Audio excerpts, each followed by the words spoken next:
కొంత బాధగా ఉన్నా ఎదిరించి మాట్లాడి జవాబు చెప్పకపోతే అసలు నిద్ర పట్టనటువంటి పరిస్థితి. తెలంగాణలో జరుగుతున్నటువంటి అన్యాయాల మీద ప్రశ్నిస్తుంటే రోషం వస్తున్నటువంటి ప్రభుత్వ నాయకులు, ప్రభుత్వంలో అధికారంలో ఉన్నటువంటి మంత్రులు, ఎమ్మెల్యేలు, ముఖ్యమంత్రితో సహా వాళ్ళ భాషా యాస ఈరోజు తెలంగాణ ప్రజల్ని ఇబ్బంది పెట్టిస్తూ తెలంగాణ భాషని వ్యంగ్యంగా మాట్లాడిస్తూ ఇదే తెలంగాణ భాష అని మన భాషను కూడా అవమానం చేస్తున్నటువంటి తండ్రి కొడుకులు ముఖ్యమంత్రి, అలాగే తన తనయుడైనటువంటి కేటీ రామారావు. చాలా గొప్పగా అమెరికాలో చదువుకున్నావు కదయ్యా, చాలా గొప్పగా సంస్కారం నేర్పిండి కదా మీ నాయన. చాలా ఈరోజు ఒక రెండోసారి మంత్రివర్గంలో ఉన్నావు కదా, తెలంగాణ ఉద్యమంలో పొడిచినావు కదా చాలా. అమెరికాలో కాంగ్రెస్ అధికారంలో ఉన్నప్పుడు అమెరికాలో గిన్నెలు కడుగుతుంటేమో నాకు తెలియదు, కానీ తెలంగాణ వచ్చినప్పుడు తెలంగాణ ప్రదాత అయినటువంటి కాంగ్రెస్ పార్టీ సోనియా గాంధీ దాని మీద కూర్చొని రాజ్యం వెళ్తున్నటువంటి నువ్వు కాంగ్రెస్ పార్టీని తిడతావా? మీ చెల్లెలేమో మొన్న ఢిల్లీలో కాంగ్రెస్ పార్టీ సోనియా గాంధీ గురించి చాలా గొప్పగా చెప్పిందమ్మా. ఏమని చెప్పింది? సోనియా గాంధీ మహానాయకురాలు అని చెప్పింది. మరి అదే తెలంగాణలో సోనియా గాంధీ గారి ఆధ్వర్యంలో 3 ముఖ్యమంత్రులు నేను ఊదిడితివే. మరి నీ చెల్లి తప్ప, నీ తప్ప, నీ పెంపకమే మీ నాన్న తప్ప, నీకు ఇట్లా మాట్లాడడానికి పెంచినటువంటి మీ నాన్నగారు తప్ప, ఎవరిది తప్పు ఇక్కడ? ఆనాడు మహిళల కోసం 33% రిజర్వేషన్ బిల్లు కోసం రాజ్యసభలో పాస్ చేసినటువంటి సోనియా గాంధీ గారి గురించి పొగిడింది కదా మీ చెల్లి. అదెందుకు?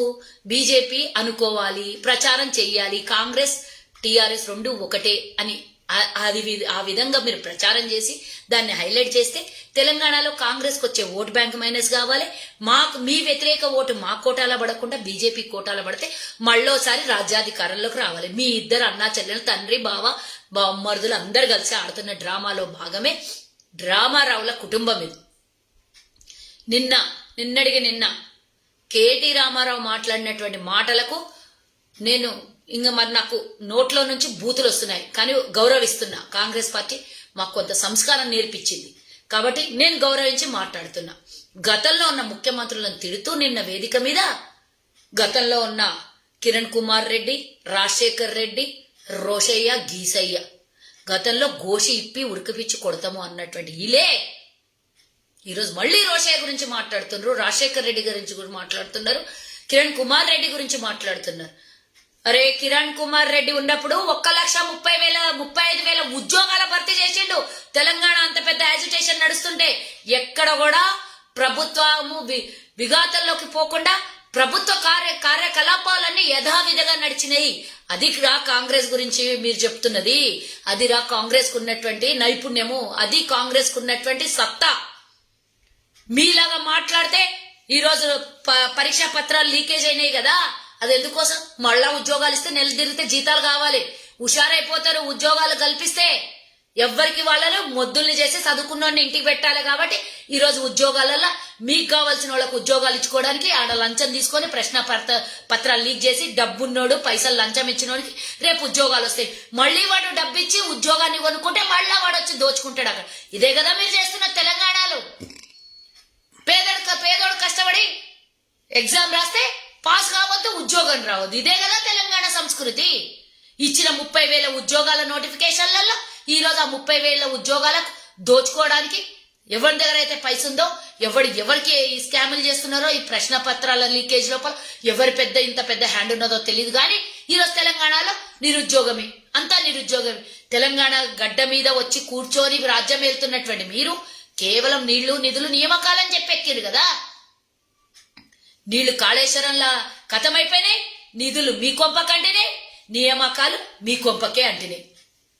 కానీ నిరుద్యోగస్తులు రోడ్ల మీద పడుతున్నారు, కోచింగ్ సెంటర్లకు అంకితం అవుతున్నారు. ఉన్న కొంచెమో కొద్దో గొప్ప తల్లిదండ్రి పే మీద ఉన్నటువంటి నగల కుదువకు పెట్టో సంపాదిస్తున్నారు, లేకపోతే ఎవరి దగ్గర అప్పులు తెచ్చి పిల్లలకి కోచింగ్ సెంటర్లకు అంకితం చేస్తున్నారు. ఆ కోచింగ్ సెంటర్లలో ట్రైనింగ్ తీసుకొని పోయి ఈరోజు ఉద్యోగాల కోసం ఎగ్జామ్ రాద్దామంటే అక్కడ ప్రశ్న పత్రాలు అమ్ముకునుడు. ఇదే కదా తెలంగాణలో నడుస్తుంది. దేనికోసం అయ్యా తెలంగాణ తెచ్చుకుంది? దేనికోసం అయ్యా నువ్వు గత ముఖ్యమంత్రులను తిడతావు? నువ్వు ముఖ్యమంత్రి రోషయ్య గారికి కానీ ఈ 3 ముఖ్యమంత్రులు కానీ అరగత కానీ నాలుక మీద ఉచ్చరించే హక్కు నీకుందా కేటీ రామారావు అని అడుగుతున్నా నేను. నువ్వైతే కాకొక 2 సార్లు మంత్రి అయినవేమో, అది కూడా కాంగ్రెస్ పార్టీ పెట్టినటువంటి భిక్ష మీద నువ్వు మంత్రి అయినావు ఈరోజు. అదే కాంగ్రెస్ పార్టీని తిడతావా నువ్వు? ఎంత దమ్ముంటే నువ్వు తిట్టాలే. రాజశేఖర్ రెడ్డి గారు చేసినటువంటి పథకాలు జీవితకాలం ఎవరు కూడా మర్చిపోయినటువంటి పథకాలు. ఈరోజు 104 ఏంది, 108 ఏంది, ఆరోగ్యశ్రీ ఏంది, ఫ్రీ ఫీజు రియంబర్స్మెంట్ ఏంది, ఉచిత కరెంట్ ఏంది, ఈ రోజు ఏకకాల రుణమాఫీ ఏంది, తెలంగాణలో చేసినటువంటి ఆ రోజు ఉమ్మడి ఆంధ్రప్రదేశ్ లో చేసినటువంటి సంస్కరణలు ఏంది, ఉమ్మడి ఆంధ్రప్రదేశ్ లో పేదలకు భూములు ఇచ్చుట్లో గాని లక్షల మందికి ఈ ఇండ్లు ఇందిరమ్మ ఇండ్లు ఇచ్చుట్లో గాని ఏంటి కాంగ్రెస్ గవర్నమెంట్ అడగకుండా అన్నం పెట్టింది పేదోడికి, అడగకుండా కడుపు నింపింది, అడగకుండా ఫీజు రియంబర్స్మెంట్ చేసింది. ఈ రోజు ఏంది నువ్వు ఫీజు రియంబర్స్మెంట్ చేయకుండా చదువుకుంటున్న తల్లి తండ్రికి ఈ రోజు భారంగా ఫీజు మారింది. పేదోడు మెరిట్ లో సంపాదించుకున్నటువంటి మార్కులకు కూడా కనీస విలువనివ్వనటువంటి నీ ప్రభుత్వం నువ్వు కూడా మాట్లాడతావా? నీకు అర్హత ఉందా?